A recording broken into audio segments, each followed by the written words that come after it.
Disparition de Delphine Jubilard, ces différents médiums qui intéressent les enquêteurs. Depuis le début de l'affaire Jubilard, plusieurs médiums et voyants ont contacté les autorités pour proposer leurs théories.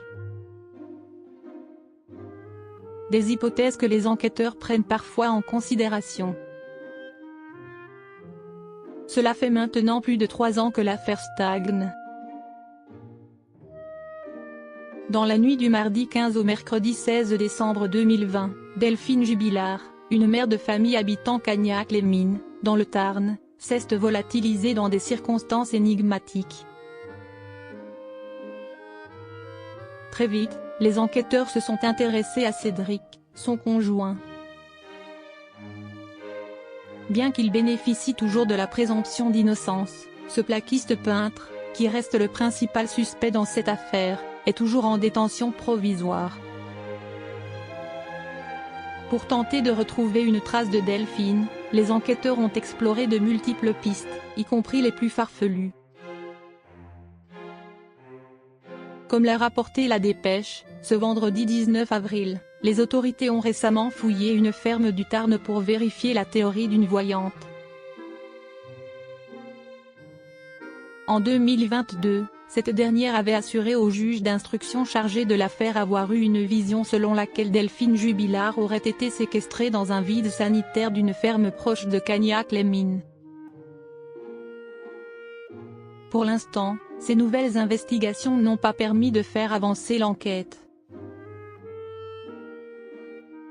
Plus tôt dans l'affaire, les forces de l'ordre avaient déjà suivi une piste évoquée par un médium nommé Michael Blanc, qui a travaillé à de nombreuses reprises avec la police. Selon nos confrères de la Dépêche, ce dernier avait en effet été mobilisé dans le cadre de l'affaire Maddie McCann, la fillette qui a disparu au Portugal en 2007. En regardant la photo d'une personne disparue, je peux savoir si elle est morte ou vivante, avait-il expliqué aux médias en mai 2022. Le médium, qui prétend avoir résolu 17 cas de disparition, avait expliqué aux enquêteurs que ses visions l'avaient amené à croire que le corps de Delphine Jubilard était caché dans une forêt de Cagnac-les-Mines, entre le cimetière et le chemin de Saint-Quentin. Malgré la précision de ces détails, les autorités n'avaient rien découvert. Affaire Delphine Jubilard, on est sur quelque chose de peu rationnel. Bien que les enquêteurs continuent d'étudier les pistes suggérées par les voyants et les médiums, certains expriment de plus en plus leur scepticisme. C'est notamment le cas de François Daoust, ancien directeur de l'Institut de recherche criminelle de la Gendarmerie nationale et professeur de sciences criminelles à l'université de Cergy-Pontoise. La parole de tous ces voyants est certainement sincère et de bonne foi. Mais on est sur quelque chose de peu rationnel et pas vraiment scientifique, avait-il indiqué à la Dépêche.